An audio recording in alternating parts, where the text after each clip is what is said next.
Hello friends, welcome to SKG learning academy. आज आहे 15 डिसेंबर 2023। आजच्या दिवसाचे जे काही महत्त्वाचे करंट अफेअरचे क्वेश्चन असणार आहेत ते आपण पाहणार आहोत। त्या अगोदर आपल्या चॅनलवर जर पहिल्यांदा आला असाल, आपल्याला व्हिडिओ आवडला तर चॅनलला सबस्क्राईब आणि व्हिडिओला लाईक करायला विसरू नका। अशाच प्रकारचे रोजचे रोज करंट अफेअरचे सेशन आपण घेऊन येत असतो। चला तर आजच्या सेशनला सुरुवात करूया। आजचा पहिला प्रश्न आहे, आंतरराष्ट्रीय टेनिस हॉल ऑफ फेममध्ये कोणत्या भारतीय टेनिस खेळाडूंचा समावेश करण्यात आला आहे? तर या प्रश्नाचं योग्य उत्तर आहे, 2 खेळाडूंचा समावेश करण्यात आलेला आहे, लिएंडर पेस आणि विजय अमृतराज। वरीलपैकी दोन्ही या प्रश्नाचं योग्य उत्तर होईल, लिएंडर पेस आणि विजय अमृतराज। यांना दोघांनाही टेनिस ऑफ हॉल फेममध्ये समावेश यांचा करण्यात आलेला आहे। हा सन्मान मिळवणारे पेस आणि विजय हे दोघे पहिलेच आशियाई टेनिस खेळाडू ठरले आहेत। भारत या हॉल ऑफ फेममध्ये समाविष्ट होणारा 28वा देश ठरलेला आहे। विजय अमृतराज यांनी 1993 मध्ये टेनिसमधून निवृत्ती घेतली होती, तर लिएंडर पेस यांनी 2020 मध्ये टेनिसमधून निवृत्ती घेतली होती आणि आता या दोघांनाही आंतरराष्ट्रीय टेनिस हॉल ऑफ फेममध्ये समाविष्ट करण्यात आलेला आहे। पुढचा प्रश्न पाहूया। मध्य प्रदेश विधानसभेचे प्रोटेम स्पीकर म्हणून कोणाची नियुक्ती करण्यात आली आहे? तर प्रोटेम स्पीकर म्हणून नियुक्ती करण्यात आली आहे मध्य प्रदेश विधानसभेमध्ये गोपाळ भार्गव यांची मध्य प्रदेश विधानसभा प्रोटेम स्पीकर म्हणून नियुक्ती करण्यात आलेली आहे।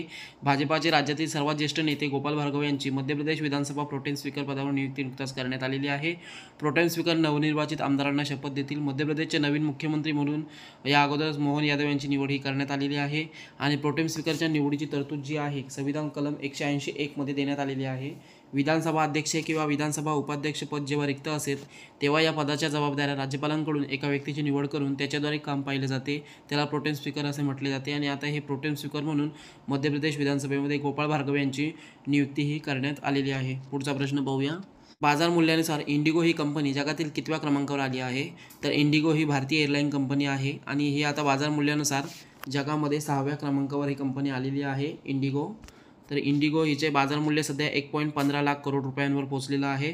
तर इंडिगो स्थापना झालेली आहे ऑगस्ट 2006 मध्ये। मुख्यालय आहे गुडगाव, हरियाणा। संस्थापक आहेत राहुल भाटिया आणि राकेश गंगवाल। पुढचा प्रश्न पाहूया। लंडन येथे Tata steel company center for इनोव्हेशनसाठी किती गुंतवणूक करणार आहे? तर टाटा स्टील ही भारतीय बहुराष्ट्रीय कंपनी आहे आणि ही आता लंडन येथे 100 करोड रुपये खर्च करणार आहे सेंटर फॉर इनोव्हेशनसाठी। तर टाटा स्टील इम्पेरियल कॉलेज लंडनसोबत यांचा करार झालेला होता सस्टेनेबल डिझाईन आणि उत्पादनासाठी। टाटा स्टील यांचा हा जो करार आहे झालेला होता, त्याप्रमाणे टाटा स्टील या केंद्रासाठी 4 वर्षामध्ये 10 मिलियन पाऊंड इतकी गुंतवणूक करणार आहे। टाटा स्टील भारतीय बहुराष्ट्रीय कंपनी आहे, स्टील उत्पादनात आघाडीवरील कंपनी आहे।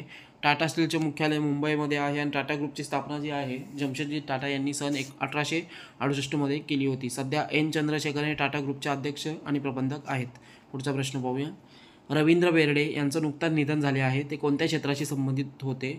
तर रवींद्र बेर्डे हे एक मराठी अभिनेते होते, अभिनय क्षेत्राशी संबंधित व्यक्ती होते आणि यांचं नुकताच निधन हे झालेलं आहे। ज्येष्ठ मराठी अभिनेते वयाच्या 78व्या वर्षी यांचं निधन झालेलं आहे। दिवंगत अभिनेते जे होते लक्ष्मीकांत बेर्डे यांचे ते सख्खे भाऊ होते। आकाशवाणीसाठी त्यांनी नभोनाट्य दिग्दर्शन केलेलं आहे। 1997 पासून त्यांनी रंगभूमीवर काम करायला सुरुवात केली होती आणि आता वयाच्या 78व्या वर्षी यांचं निधन हे झालेलं आहे। पुढचा प्रश्न पाहूया। वर्ल्ड रेडिओ कम्युनिकेशन कॉन्फरन्स 2023चे अध्यक्ष म्हणून कोणाची नियुक्ती करण्यात आली आहे? प्रश्नाचं योग्य उत्तर होईल मोहम्मद अल रामसी यांचं हे वर्ल्ड रेडिओ कम्युनिकेशन कॉन्फरन्स झाली 2023 याचा अध्यक्ष म्हणून नियुक्ती ही करण्यात आली होती।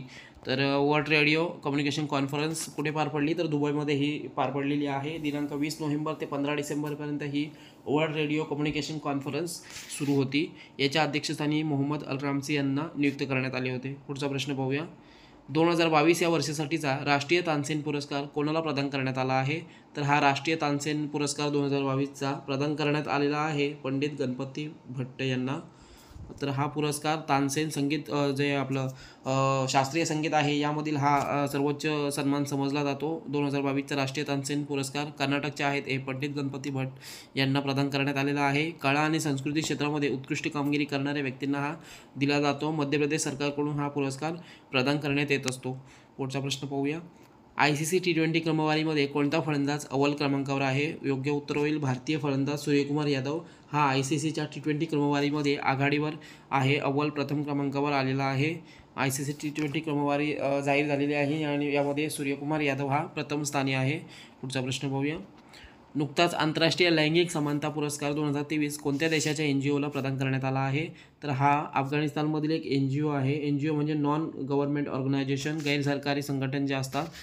यामध्ये आता अफगाणिस्तानचे मधील अफगाण महिला कौशल्य विकास केंद्र संघटना या गैरसरकारी संस्थेला हा लैंगिक समानता पुरस्कार प्रदान करण्यात आला आहे. ही संस्था महिलांच्या अधिकारांसंबंधित मोठ्या प्रमाणावर कार्य करत असते. फिनलंडचे पंतप्रधान पेटेरी ऑर्पो यांच्या हस्ते हा पुरस्कार प्रदान करण्यात आला आहे. पुढचा प्रश्न पाहूया. नुकताच कोणाला हैदराबाद शहराचे नवीन पोलीस आयुक्त नियुक्त केले गेलं आहे? तर हैदराबाद शहराचे नवीन पोलीस आयुक्त म्हणून KS रेड्डी यांची नुकताच नियुक्ती ही झालेली आहे. पुढचा प्रश्न पाहूया.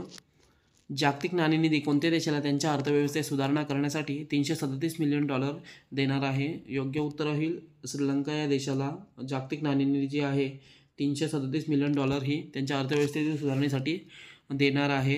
तर जागतिक नाणेनिधी स्थापना झालेली आहे 27 डिसेंबर 1945. मुख्यालय आहे वॉशिंग्टन DC. निदेशक आहेत क्रिस्टलिना जॉर्जिया.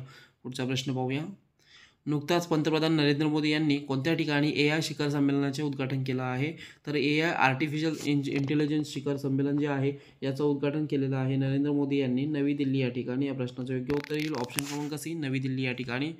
तर हे होते आजच्या दिवसाचे काही महत्त्वाचे करंट अफेअरचे क्वेश्चन. सेशन कसा वाटला कमेंटद्वारे कळवा. चॅनलला सबस्क्राईब करा आणि व्हिडिओला लाईक करायला विसरू नका. धन्यवाद.